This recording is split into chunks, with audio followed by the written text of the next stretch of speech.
Coming up in a couple hours, Kurt Nemo has got another article coming out proving that all these varying digital artifacts show that photoshopping, massive alterations have been done to whatever this birth certificate is. Okay, that's a big deal. And they did it where it's very obvious, and I agree with Mark Dice, it's meant to be a psyop. But we're going to expand with the added dimension of the fact that it is a psyop. That's going to be up on Infowars.com and PrisonPlanet.com because the fight's on. Drudge has had us double linked with our TSA molesting Miss America, and we're going to be going over that a little bit later, and then also our report dealing with the forgery. Now, I guess to be balanced, he's kind of linked to some of the others that are resisting that and saying it's not true.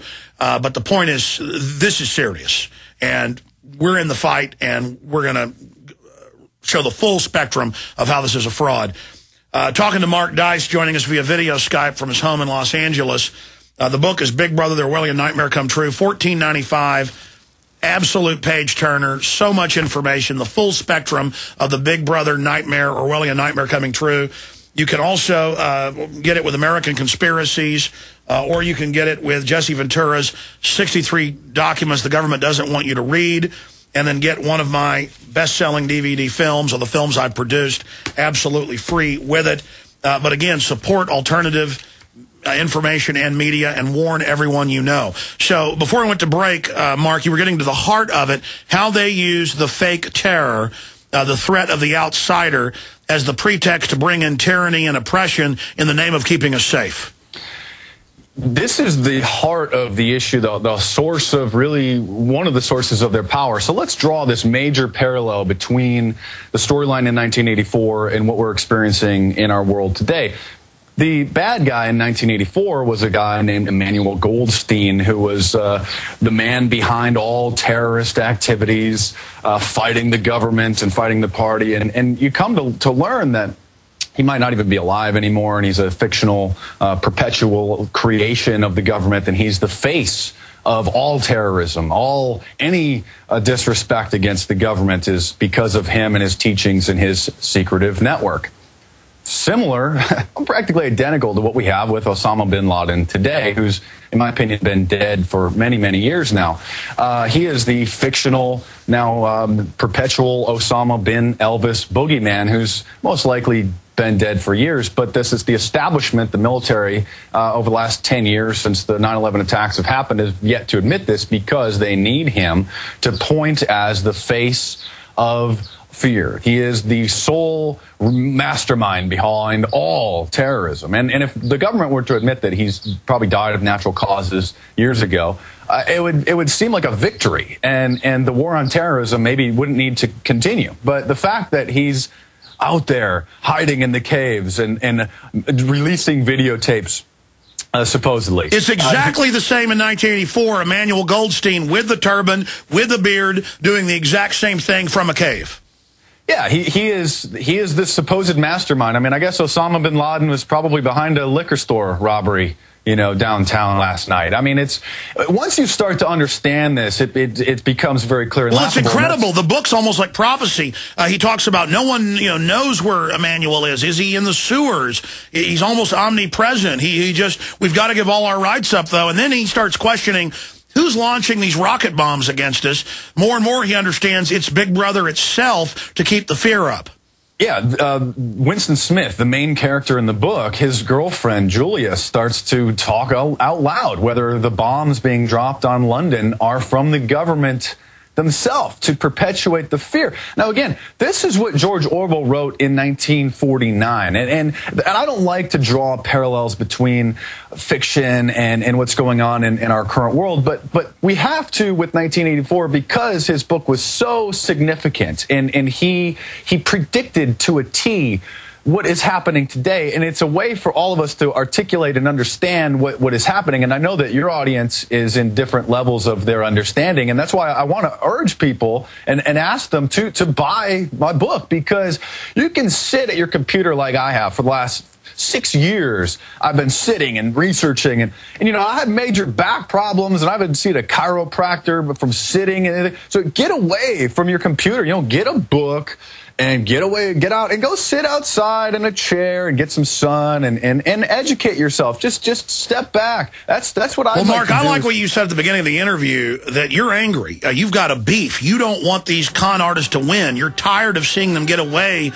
with this ridiculous corruption that's so brazen, it's clearly Orwellian, and they're using this book as a template for what they're doing. And by the way, again, Aldous Huxley, who wrote Brave New World, he went on and said, no, my book written in 1932 about genetic engineering, drugging the public, this is what we actually plan to do. And his brother, of course, later headed up the UN UNESCO program. By the way, Mark Dice is in San Diego. The guys went out there to interview him a year ago for one of the films, and we just see the whole area is L.A. All of California is L.A.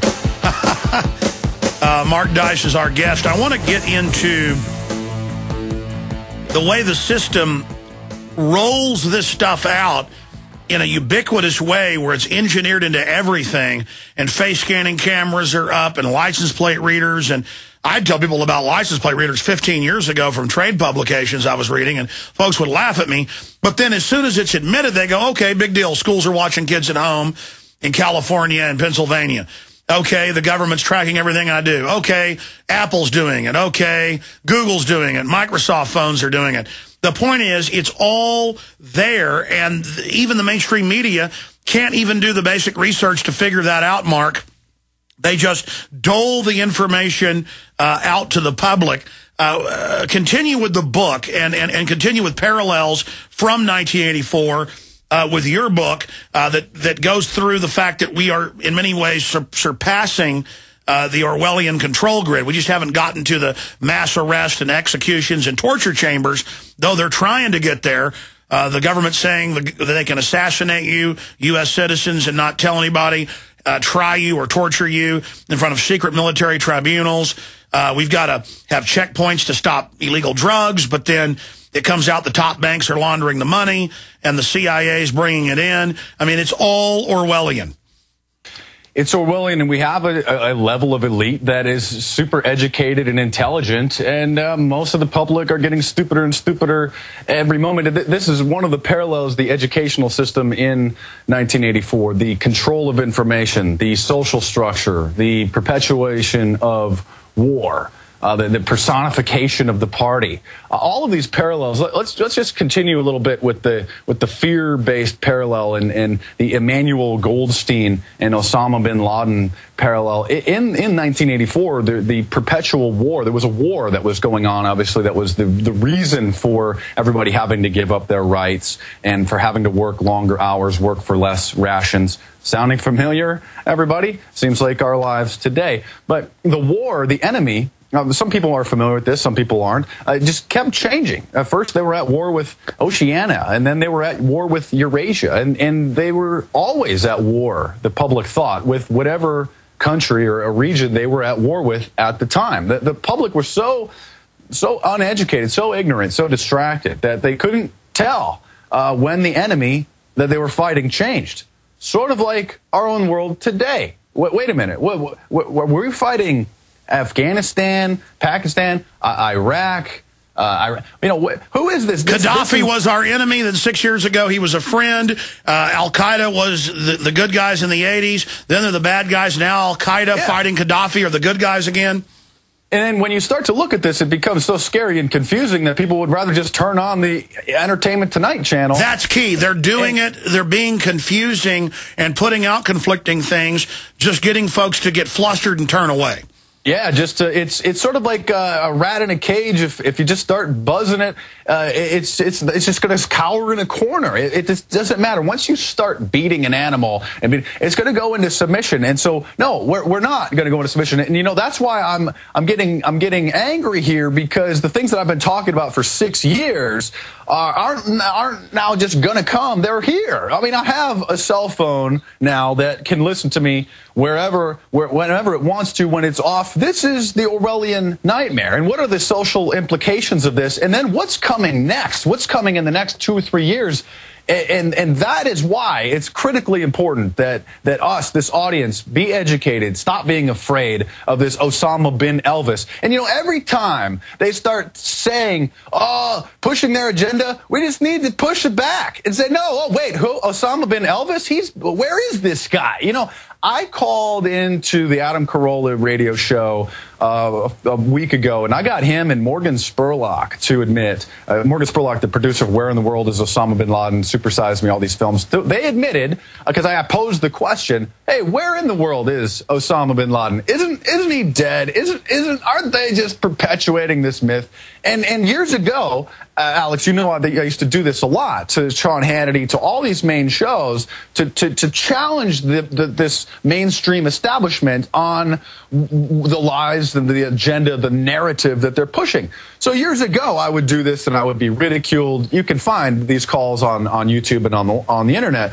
And now here, just last week, Morgan Spurlock and Adam Carolla admitted, instead of me being attacked, they said, oh, yeah, hey, sounds good to me. You're probably right. Well, let's go further. Let's go further. I'm on big conservative radio shows now, and they're having to admit, Alex, you're right. It's in Fox News. Yeah. Anwar al-Awlaki, #2 under bin Laden. They're now, the Washington Post said he is basically the commander. He may be #1 now.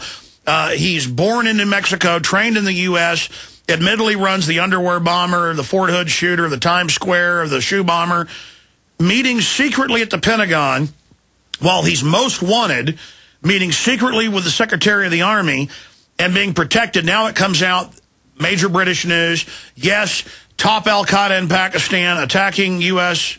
Pakistani forces is British intelligence. Yes, a SWAT, the head of the 7-7 is British MI6. I mean, now more and more, they don't even care. They just come out and admit that these guys are working for them, and their foot soldiers don't even know who they're working for, just like our soldiers don't know the same globalists are financing both sides. I mean, it is beyond Orwellian. And let's be clear, Anwar al-Awlaki, this one of the top al-Qaeda leaders, has a master's degree in educational leadership from San Diego State University. That's my backyard. Okay, so wait a minute. This is the Orwellian nightmare. Why don't they talk about this on the news? Well, because the news is obviously controlled through Operation Mockingbird and issues like that. You know, people, your audience may be new to this. Some people may be, you know, still skeptical of the kinds of information that you're talking about. And so that's why I think I'm pretty confident now, Alex, and I thank you for your support, because for the last 6 years, I've been doing this, and now we have people in the mainstream that aren't making fun of us anymore.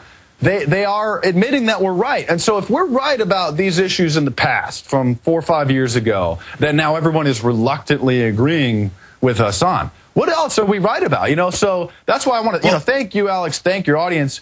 And I know what I'm talking about. Well, how do we know this? How do we know this? Because I don't watch 8 hours of television a day. Because I read books. You know, you can maybe see in my Skype call just a fraction of the books that I have, because I'm a big nerd. You know, and that's why I want people to know. People have seen my funny YouTube videos. I go out and make fun of people. I'm not just the class clown, you know, of the movement. I'm a pretty smart guy. So I just want to thank you. We understand that, Mark, and you certainly are effective. And it's good to go out and try to buy a $1 taco at Taco Bell with, at the time, a $1,200 coin. That happened a few months ago. Now it's $1,500 plus, and have her refuse the 1-ounce gold American Eagle, you know, now over $1,500 just to illustrate it. I don't think that's clowning at all.